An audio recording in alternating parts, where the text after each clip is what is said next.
If you want to lose weight, stop doing this. The one thing I can pinpoint and say, hey, I stopped doing that and everything else in my life got better.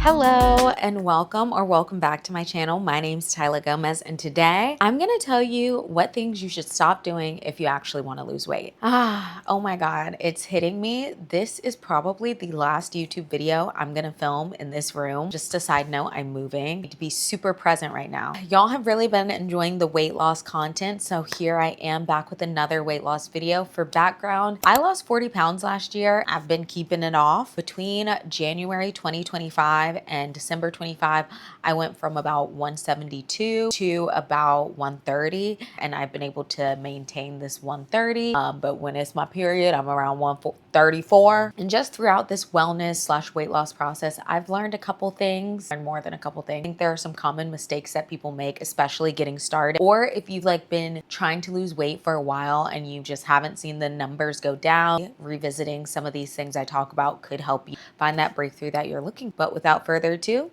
let's get into it. If you want to lose weight, stop doing these 6 things. First off, stop being afraid of the scale. And this is coming from someone who was afraid of the scale. From 2021 to 2024, I did not step on a scale. I was too afraid to. I was scared to step on a scale because I had read one time that muscle weighs more than fat, and I took that and I ran with it. I was like, the scale just doesn't understand me because I'm gaining all this muscle, so it couldn't possibly understand me. That mindset just held me back because the scale measures you. And if you want to weigh less, the scale will reflect that.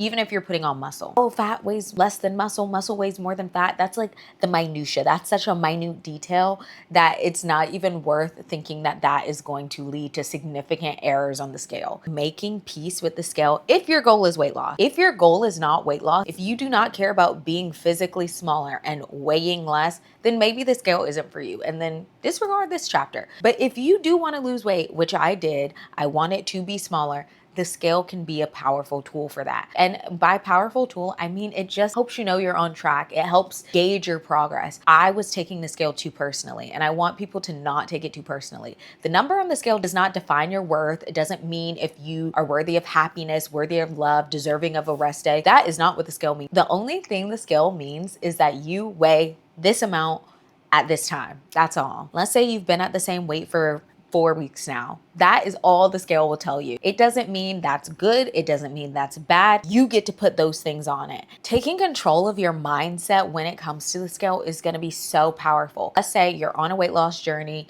and you've been the same weight for 4 weeks straight. Not necessarily bad. It might not be your goal. So then using that information, you get to tweak your plan and tweak what you're doing, as opposed to if you just don't know and then you keep doing the same thing you've been doing and then 4 months rolls by and you look the same, you feel the same. We need to use the scale to gauge our progress and to course correct as we go along, but we don't need to live and die by the scale by any means, you know? I think it's kind of dangerous when people get into the pattern of weighing themselves every day because your weight just fluctuates every day.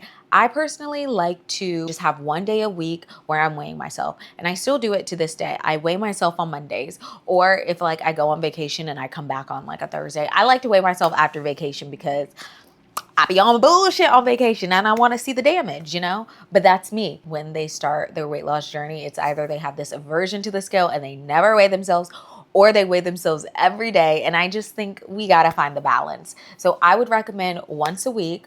For me, I always weigh myself on Mondays, and I do it before my workout. And when you do pick your one time a week to do it, make sure it's around the same time of day. So I like to weigh myself in the morning before, everything settles in. Because I think the morning, that's going to be your thinnest weight. By the end of the day, bloating may happen. You might have had a big meal. It's just a lot going on. Let it be a tool for you. Let it track your progress. When it comes to goal setting, I learned this in school. It's good to have SMART goals: specific, measurable, attainable, realistic, and have a time constraint. Isn't that crazy what sticks out to you? That was from like freaking either high school or freshman year of college. But yeah, that stuck out to me because I think it's such a great way to look at goal setting. I think with weight loss, we get too emotional with it. And don't get me wrong, it is an emotional thing, like being treated a certain way, existing in your body and having like the world perceive you a certain way. That's emotional. So I'm not discrediting that. But when it comes to the science of just losing weight, gaining weight, calories in, calories out, I think it's counterproductive to be like, oh, don't ever look at the scale. If your goal is weight loss, the way you'll find out if you're losing weight is through the scale. If you want to lose weight, stop having all of your social interactions revolve around food and drinks. When I first moved to LA, this was me. Let's have a dinner date. Let's go get drinks. Let's try this restaurant, that restaurant. And it's fun. And I'm so happy I got that out of my system within my first few years of living in LA, because that is an impediment to your weight loss goals. Hearing this helped me on my journey. Give yourself a year to not eat out. That sounds so strict and extreme, but just understand the weight loss will be easier if you're not eating out. Obviously, you can eat out here and there, but for me, I was eating out like once a week, multiple times a week, honestly. And that is just gonna set you back because one, it's really, really difficult to track your calories at a restaurant. I think I do wanna do this video, like taking y'all on a date with me and like showing you how I pick my meals to be calorie conscious, because there are ways to do it, but when you're in the thick of it, like I am in a stage now where I'm maintaining. So there's a lot more flexibility, but when I was in the thick of it, when I was really like, nah, we're locking in, I was not eating out, because it makes it harder. And plus you don't know what ingredients they're using. Like you can roughly estimate, but when you're really trying to be specific and be locked in, it's just easier to not even worry about that. A lot of people have like their social life revolving around food and drinks and let's go out to dinner. So when you start declining that, you start feeling isolated because it's like, oh my God, I can't get drinks with my friends. I can't do this with my friends. And that just makes it harder. So what I recommend is to switch that out with movement-based activities that are conducive to your weight loss goals. Everyone knew last year, do not ask me out to eat. If you want to see me, we're going on a hike, we're going on a workout class, we might walk and get a matcha, but that was it. And it even like spiraled into my dating.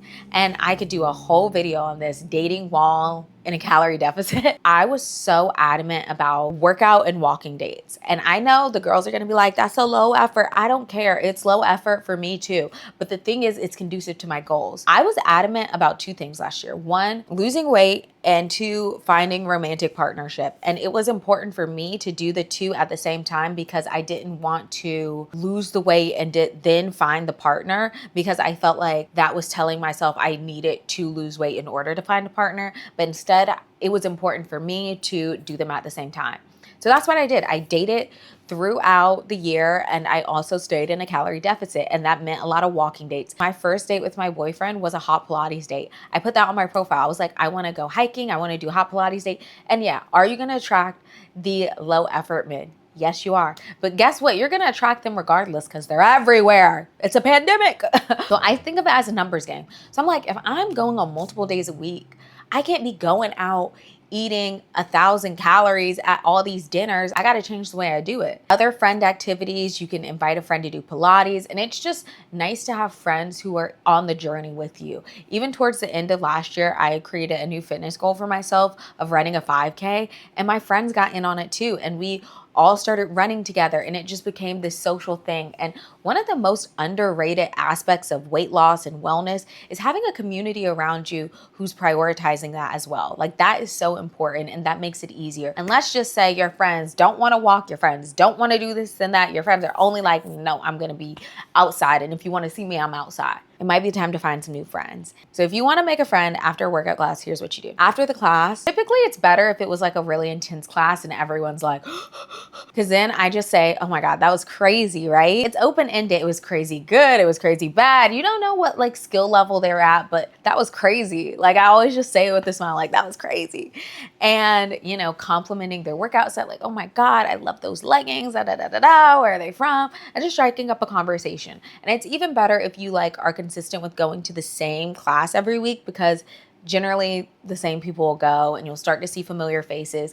But it might be worthwhile to make friends who are already in that environment doing those things that you want to incorporate. Next one ties into the last one, but if you want to lose weight, you gotta stop drinking every night. I was drinking every night and I didn't know I was not losing weight. Let me just quickly explain the vicious cycle of alcohol and how it is an impediment on your weight loss journey. One, when you ingest alcohol, your body stops fat burning. That's enough to stop drinking, or at least stop drinking so heavily. Like that was enough for me to be like, wait a minute, I'm trying to burn fat. And when I drink, I don't burn fat. Like I gotta stop doing that. Then you get hungover. Then it's harder to go to the gym the next day. Inhibitions are down. It's easier for you to eat greasy food and just eat food that's not aligned with your goals. Sleep quality is bad after a night of drinking, so you're not getting good sleep. Again, it's making it harder to go to the gym. Oh, and all the calories that are in alcohol. I was drinking sugary cocktails. I feel like sugary cocktails, we went together bad. It's gonna just get you off track. Look, I'm not the sober police. I'm not I guess I am a sober Sally, but I'm not the sober police. I could care less if other people drink. But if someone's asking me like what made the biggest difference, what I'd recommend, I'm gonna start with alcohol because I think that made the biggest difference for me. And that's like the one thing I can pinpoint and say, hey, I stopped doing that and everything else in my life got better. Even if you can't commit to being sober for the rest of your life, because honestly, that sounds so daunting. I always tell people, give it 2 weeks. Honestly, give it a month for real. But like, tell yourself just 2 weeks. Then tell yourself a month and just see how you feel. I can say all this, that, and the third, but nothing's gonna change your mind like feeling good. Like once you feel good, feeling good is addicting. You don't want to stop feeling good. That's like where I'm at now. I'm like, I'm scared to drink because I feel so good. Like I remember those hangovers. I ain't trying to feel like that. If you want to lose weight, stop eating without tracking your calories. I saw the funniest TikTok. Oh, you budget your money? Aren't you worried that's gonna give you a financial disorder? There's no need to look at the prices of anything. If you want something, just buy it. You deserve it. People have a lot of negative associations with tracking calories, just like with the scale. Knowing that you ate 2,000 calories today doesn't have to be a bad thing. It can be a good thing, but that's up to you. You not knowing how much you ate isn't gonna mean you ate less than you did. It just means you're not gonna know and you're not gonna be able to use that information to meet your goals. I understand like tracking can sometimes be a little anxiety inducing because I was there. I didn't want to track because I just didn't want to know. It's just counterproductive. How do you know if you're in a calorie deficit if you're not tracking? We don't need to overcomplicate it. You know, we don't need to play these guessing games. So help yourself have the tools to do that by just tracking. I could do a whole video encouraging you to track, but at the end of the day, it's kind of like what I said about the scale. You eating too much doesn't mean you're unworthy. It doesn't mean you're unlovable, but it does mean maybe eat a little less the next day so you can balance it out. Thinking about calories as a calorie budget is so helpful. Then you can start making informed decisions. I'm all for empowerment. Like that is really, if there's like one thing I want you to think about when you think of me, fat ass and empowerment. Tracking your calories really just empowers you to make the necessary decisions that you want to make. For instance, I'm going out to eat Saturday. I'm gonna let my hair down. I might have some French fries. Okay, I know that. So maybe during the week, I'm gonna stick to the salad just so it balances out. It's easier to be able to make those decisions when you're tracking. If you wanna lose weight, stop being sedentary. I know y'all have seen people talk about the 10K steps, 10K steps.